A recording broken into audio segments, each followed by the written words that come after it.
राधे राधे दोस्तों, मैं आचार्य पंडित Gangadhar Shastri YouTube channel ज्योतिष गंगा में फिर से एक बार आपका स्वागत करता हूं। दोस्तों, इससे पहले मैंने बहुत सारा वीडियो डाला है जिसे आपने देखा होगा और बार बार बताने की बात नहीं है। अगर आपको चैनल अच्छा लगता हो तो आप इसे शेयर करें, सब्सक्राइब करें और बेल आइकॉन को अवश्य टच करें, जिससे मैं जो भी नया वीडियो डालूँगा उसका नोटिफिकेशन आपको सर्वप्रथम मिल जाएगा।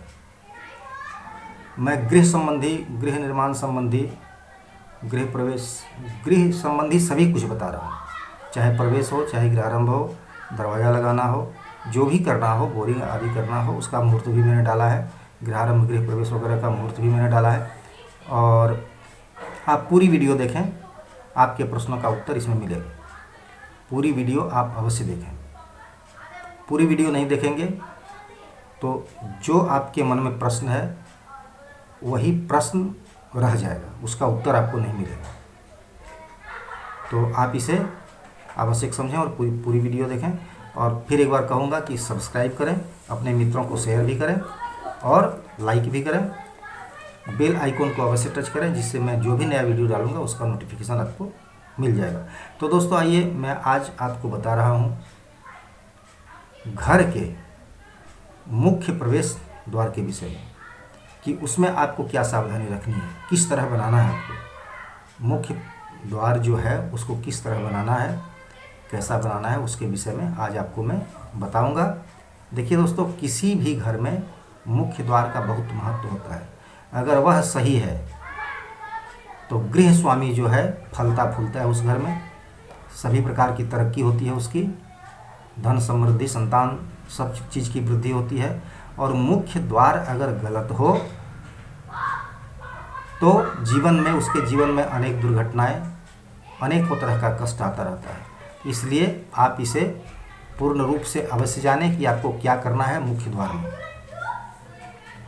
सर्वप्रथम आइए कि भवन का जो मुख्य द्वार होता है वो सभी द्वारों से बड़ा हो। दूसरी बात, मुख्य द्वार की ऊंचाई चौड़ाई से दोगुना हो।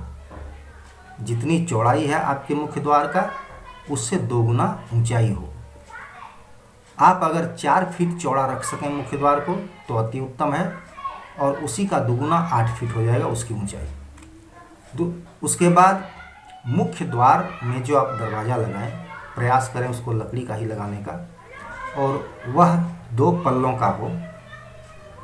अगर 1 पल्ला का हो तो वह अंदर की ओर ही खुले, बाहर की ओर न खुले, और अपने से बाएं ओर खुले। इस चीज़ को भी ध्यान में आपको रखना है। मुख्य द्वार सुंदर और मजबूत, परंतु उसमें ज़्यादा तड़क भड़क या अजीब सी आकृतियाँ वाला वो ना हो।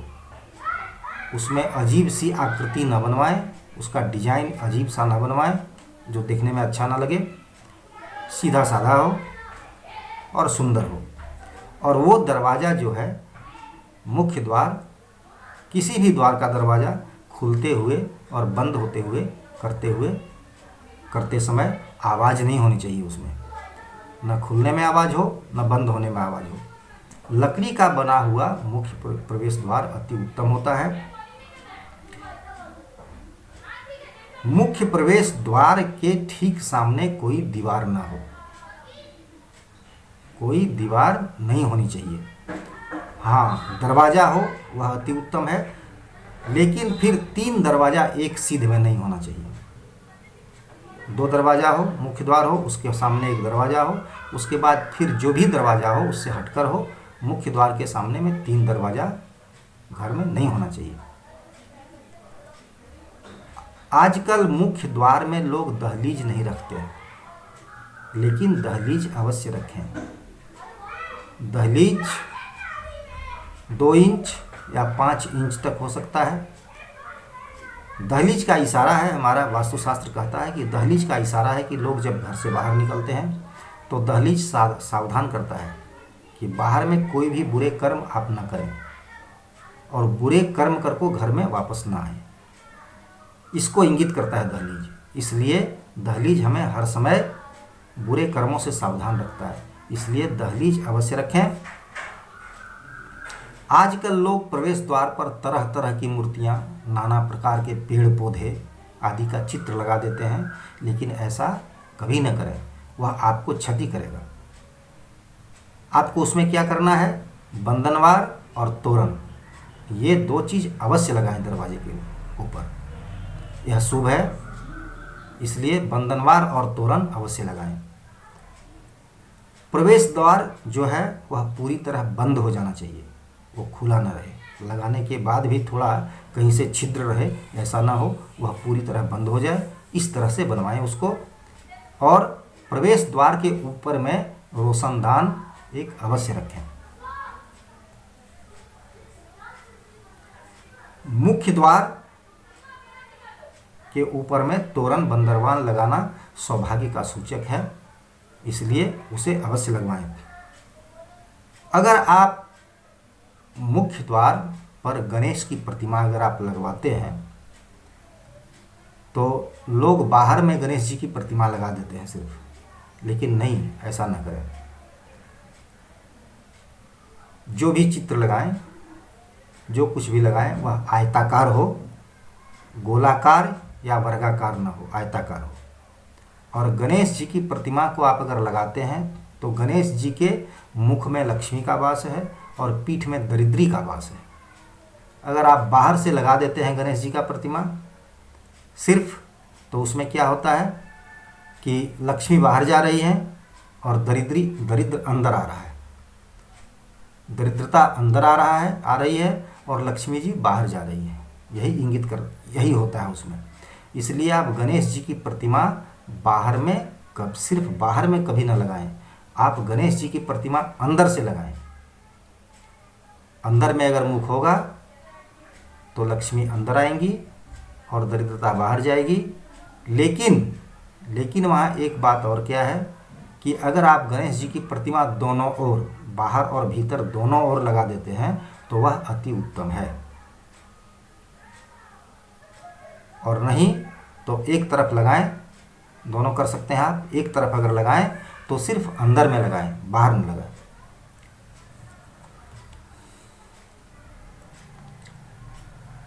उसके बाद मुख्य प्रवेश द्वार के बाहर की ओर ठीक सामने कोई वृक्ष, कोई खंभा, कोई मंदिर या कोई खूंटी आदि न हो।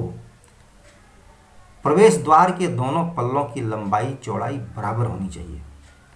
अगर 2 पल्ले का है प्रवेश द्वार का दरवाज़ा तो दोनों की लंबाई और चौड़ाई बराबर हो, ज़्यादा और कम न हो। ज़्यादा और कम होना दुर्भाग्य का सूचक है। इससे आपके घर में क्षति होगी, आपको क्षति होगी, आप सुखी नहीं रह पाएंगे। इसलिए उसकी लंबाई, अगर 2 पल्लों का दरवाज़ा हो तो उसकी लंबाई और चौड़ाई बराबर रखें। मन की शांति के लिए मुख्य द्वार के ठीक सामने सुबह शाम पानी का छिड़काव अवश्य करें। रंग बिरंगी रंगोली का भी निर्माण करें, यह लक्ष्मी का सूचक है। मुख्य द्वार समेत आपके घर में द्वारों की संख्या सम हो, विषम नहीं हो, सम हो।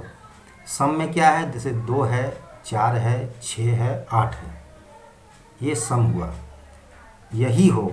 अब फिर वहाँ 10 नहीं हो, 10 का गुणक में ना हो, 10 ना हो, 20 ना हो, 30 ना हो, इस तरह ना हो। 4, 6, 8 इस तरह हो। अगर आपको उससे भी ज़्यादा दरवाज़ा बनाना पड़े तो 12 हो, 14 हो, इस तरह हो। दरवाज़ा की गिनती आप इसी तरह रखें, इतना ही दरवाज़ा आपको बनाना है घर में। तो दोस्तों आइए, अब इन बातों पर आप अवश्य ध्यान दें घर बनाने में, और मुख्य द्वार को वास्तुशास्त्र के नियम के अनुसार ही बनाएं। और उसकी सजावट भी अगर करनी हो तो नियम के अनुसार जो मैंने बताया वही करें। यही आपके लिए सौभाग्य सूचक है, धन वृद्धि कारक, संतान वृद्धि कारक, घर में शांति, घर में सबको आरोग्यता, इसी से आपको मिलेगी। तो दोस्तों आइए, आपको अगर अच्छा लगता हो तो आप अवश्य सब्सक्राइब करें, अपने मित्रों को शेयर करें। आज मैं अपनी वाणी को यही विराम देता हूँ। राधे राधे दोस्तों।